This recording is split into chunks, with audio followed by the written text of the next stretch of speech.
Hello, this is your dear friend, Teresa, a companion to help you navigate life through the energetic signature where we look to the heavens, we look to the skies above and lean into their wisdom and their relationship and how that relationship has an impact on our lives to help us navigate, help us to be the true being that we are.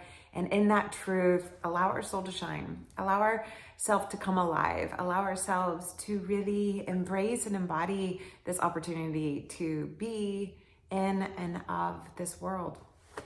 And hopefully to really, that this energetic signature is of service in a way that helps you in this process of all the things that come at us and brings you back home to yourself and affirms what you already know and reminds you and encourages you to step forward with your own sense of self.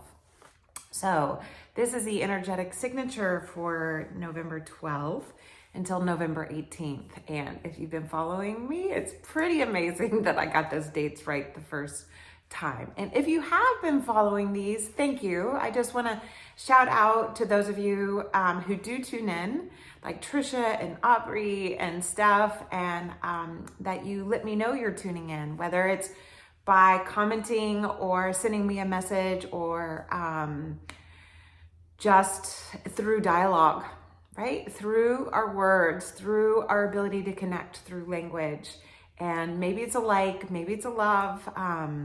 However, whatever way it shows up for you, I appreciate that because this means I speak more directly to you and towards you, not singling anybody out because we're all humans living on this earth, really alive during a very, very interesting time. So as always, take what serves and leave the rest behind. Maybe there's a plethora of insight that you can sit with for the next week. Or perhaps it's one tiny little nugget, or perhaps you're in a groove and you're good, right? Like, isn't that sweet? And this week is interesting in a good way. So we have been trusting, right? On a next level. And now we're in this place of all that changing is like, hopefully there's a level of acceptance around the change rather than avoidance. But in all of that change, we're starting to see how the acceptance allows us to break free from feeling stuck with all that's coming at us, but really see that we have agency over how we want to engage with this change. It might be happening around us, but it's also happening within us. I feel like my personal embodiment is testament to all of that. So maybe you're accepting the fact that you're not coming to this channel to do yoga, but this is yoga. Like, we are so stuck on yoga being the physical postures, but this is yoga. This is that ability of pulling in, no longer relying on our own strength, having the discipline to lean into a guidance system internally and externally and realign ourselves in a way that allows for the forward motion so that we can be of service. This is really yoga. Yoga is uniting those parts of ourselves, the physical, the mental, the emotional, and the spiritual, and bringing them together. But we're kind of stuck on this idea that yoga is asana. That is one aspect of yoga. We usually need to move. Your yoga could be running around the block. Your yoga could be digging in the yard. Your yoga is yours. So right now, this is my yoga. This is my offering and the way that doesn't undermine my personal need for healing, but also allows me to expand my ability to be of service. So the moon, we made it through that eclipse. Congratulate yourself. And of course you made it through. This is part of it. The earth has been in this ecliptical dance its entirety. Eclipses existed before we existed. And now, isn't that a radical idea? So of course we made it. Of course we survived, because that's our innate ability, is to adapt, to change, to allow for a level of flexibility and recognize, like, oh boy, right? I know that there's still so much working out within our country of origin of the US And so we allow for that working out, and we allow ourselves to recognize the way we participated. And that's what we have a say-so in. How do we choose to engage? How do we choose to step forward? What are we doing? So when we tune into the planets and the movement of the moon, we're now in that waning. We're falling away. It's no longer waxing in the buildup. It's waning. It's the ebb and the flow. It's the movement towards the movement away. And so actually, believe it or not, while hopefully you've been able to see that moon the past couple of nights, I stayed away from observing it during the eclipse, even though I know it's an astronomical event. It's just not an energy that I choose to receive. However, post-eclipse, this may still be misaligned, that there's a lot of energy for me in the energetic signature right now that I'm leaning in even more fully. So I've had the opportunity, it's situational. I've been out later with my kids, which is new for us. And that moon with the time change, right? It is lush. It is that blood moon. And by the way, every year at this time, it's a blood moon. So we're feeling that place of the year is fading, right? It's November. I just realized that we're coming towards the end of Scorpio season. That which means we're moving into Sag. We're moving from that deep water into having faith, into trusting, into catapulting this sense of faith, this sense of lightness, this sense of joy, right? That gratitude. And I still have to acknowledge this, and I'll come back to it. But Thanksgiving's on a Thursday because Thursday's ruled by Jupiter, and it's the first Thursday of Sagittarius. The founding fathers park all the devastation that Thanksgiving is associated with as well. But the founding fathers acknowledge the benevolence, the opportunity for new beginnings, new opportunities. Now, could they have formed the relationship in a more respectful manner? Absolutely. Are they human and were they ignorant? Absolutely. Okay. However, here we are. And that fortuitous opportunity is the reminder of our ability to rise up, to embrace the change, and to celebrate our accomplishments. And this is the energy of the waning moon. This is the energy of, hey, look, I showed up. It was bright. I was as far away from my comfort zone as possible. I gave and was aware of that opposition of what was normal for me. And now I can actually celebrate and honor the fact that I showed up. This is that energy of Gemini, the Gemini moon. But we have this energy of the Cancerian moon. How are you going to nourish? How are you going to nourish that decision to show up, not to fight against, but to fight for, right? Like, we're not on the battlefield, we're maybe observing the battle. And observing the battle, we can see what needs to happen and we can enter for the redirection to move towards that support, towards that nourishment, towards that connection, to be compassionate. This is the Cancerian moon. And that Cancer moon is gonna hit a lot of these water planets. So it's gonna be in a trine with the sun and the Mercury and the Venus. I don't know why I call them these, but the sun, moon, Mercury, and Venus will all have this trine, and Jupiter and Neptune. And then we're gonna have a sextile energy with Pluto. See, these are all really good things because this is where there's an ease. This is where there's a flowing of energy. And so not only the moon and the sun are in this triangulation, but so are the personal planets of Mercury and Venus having a relationship with the outer planets. But please note that as I'm recording this, Mercury and the sun and Venus have already gone through their opposition with Uranus, an outer planet. And then they're gonna move into a square. Venus has already had her square with Saturn, the sun having its square with Saturn, and Mercury. It'll go Venus, Mercury, then the sun. This is the pattern. The quincunx with Mars. It went Venus, it's gonna go Mercury, and then it's the sun. Right? And then it's going to be, Venus is going to sextile Pluto.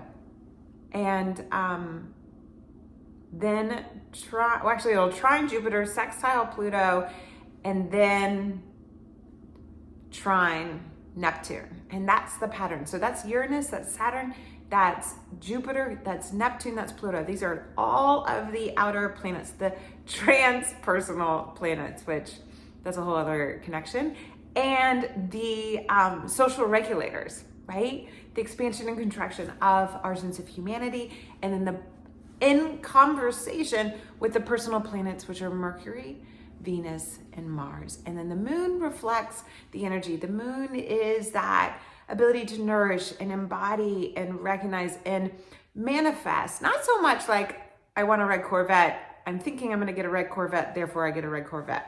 That is BS. It does not work that way, okay? You have to take action, right? You can have the desire. You can address your needs. You can address your wants. You can differentiate between, is it a need or is it a want? But then you also have to take action, and hopefully you take aligned action, and hopefully you've connected to an attitude, a belief system, the recognition that you deserve it, you're allowed to have it, and it's available to you, right? So in that being the moon, I got caught up in that Cancerian moon because I have a Cancer moon. So I go through my lunar return. It happens every month. There's this reset of energy. And this is what the moon does. We see it with the new moon. We see it with the full moon. You have that experience personally. And if you want to know how to work with that, schedule a session with me. I'm telling you now, you want to take advantage of these $88 sessions because they are changing, and they will be changing. And might even be changing sooner than I thought so, but I am in a situation where I am receiving the awareness of my gift of helping be a change maker, an agent of change, a companion on your journey to help you get unstuck and really come alive. And it's divinely timed. So that's why I got stuck on the Cancerian moon. So if you want to know, it's just a great way to start to track your own energy and recognize the patterns and celebrate your accomplishments, celebrate what you're no longer avoiding and what you are accepting, so that you can then take committed action in a way to move into a healthier direction. Okay, so after the moon is in Cancer, then the moon moves into Leo, then the moon moves into Virgo, and then at the end, the following weekend, the moon will be in Libra. So we feel this closure of this Scorpio lunar cycle. And it was really wild. I saw some people posting that as the Scorpio moon. It was a Taurus full moon. The full moon is always in the opposite sign of the sun. For billions of years, this is how it works, right? But it's our discovery, our existence, and in that discovery that we've evolved to understand this relationship in a way and utilize it to help grow. So with that being said, anybody who loves to garden, this is the time to clean out, right? And then when we have this Sag new moon, okay, from that Sag new moon to Gemini new moon, you want to plant with the faith that it's going to grow, but you want to plant I'm so ahead of myself right now, but you want to plant when that moon really is in Capricorn. That's when I would plant the bulbs. Like I plant garlic. I already have daffodils and tulips out the wazoo. I might plant some more hyacinths because I want the sweetness this spring. I want the aroma. But you want to plant really with that Capricorn moon, okay? And you want to plant before the moon transits. I know this is a lot, but if you can plant in the earlier stages of the Capricorn moon, you're going to have prosperity. That wisdom will come forward. This wisdom of the bulb, the fruits that it provides will come alive. If you miss the Capricorn moon, then you can do it with the Pisces moon. It's really beautiful. You could do it with a Taurus moon just before we get to that Gemini moon. Okay, so that's a side note, but this is how you work with that lunar energy and with the natural world. We are part of this natural world, but we're something bigger because we get to understand these relationships. All right, yes, I'm on fire. Yes, there's a lot. So really in conclusion, look at your language. What deep within inside of you needs to be communicated, okay? Look at how that communication is either limiting or helping your future self, right? You want to look at your desires, your values, and connect to them. The ones deep, your core desires, your core goals, and how are you aligning with them? And then how are you accepting the way you've had to change those values and shift?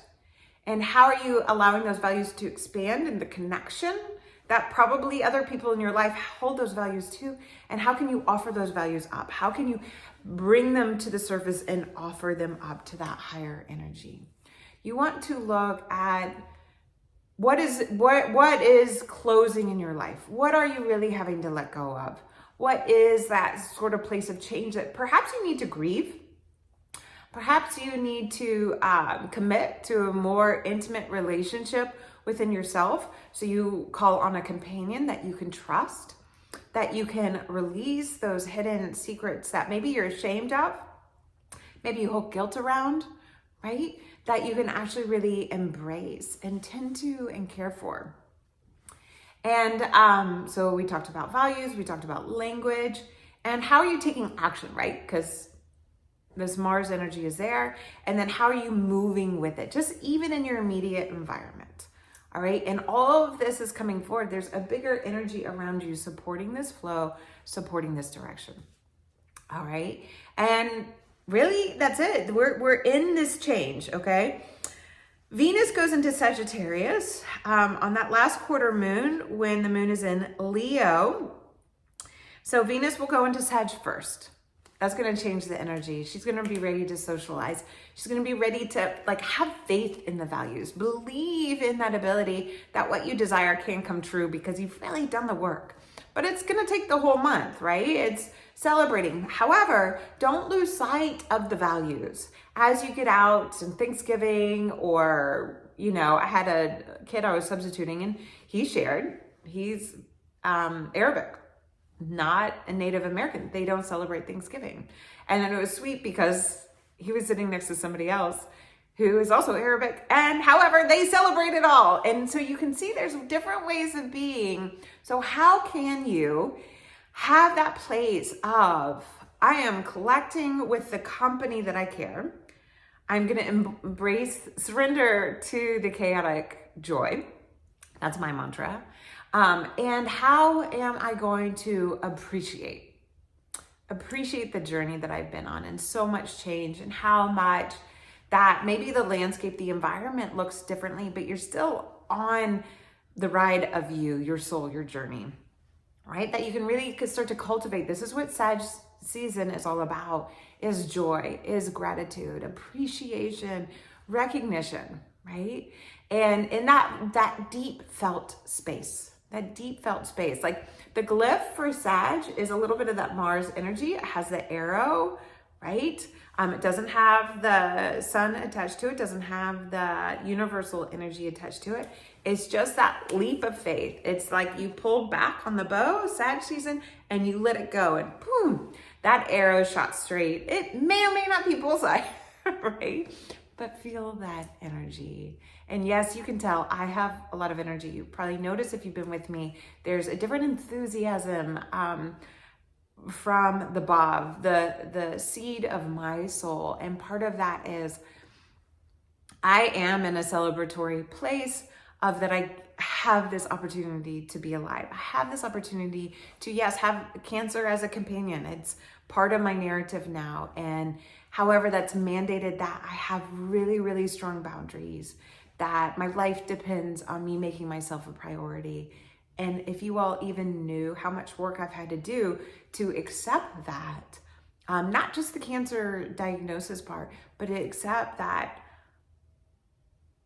I have to be number one. It sounds so selfish, right? We all grew up with that. And the number one thing I have to give is this connection. So again, if you want to personalize this, if you want to take it to that next layer, to deepen it, then you're going to want to reach out, right? You can go to my website and you can click the link and to have a consultation. You can start there, right? That's free, just to get clarity. Like, do we work? Does this work? If you've already worked for me, sorry, those clarities are gone. But you can click the link, or you can message me, or you can contact me via my website. And if you've contacted me and I haven't reached out to you, then tell me, because then there's a glitch somewhere in the system, okay?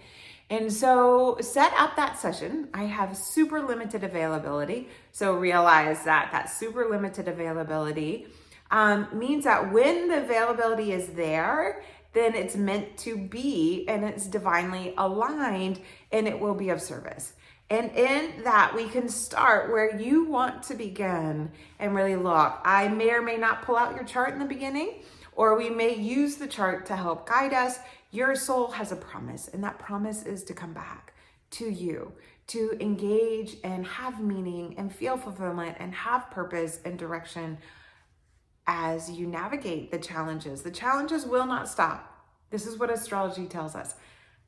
Every lunation, every cycle, there will be a square, there will be an opposition, there will be a conjunction.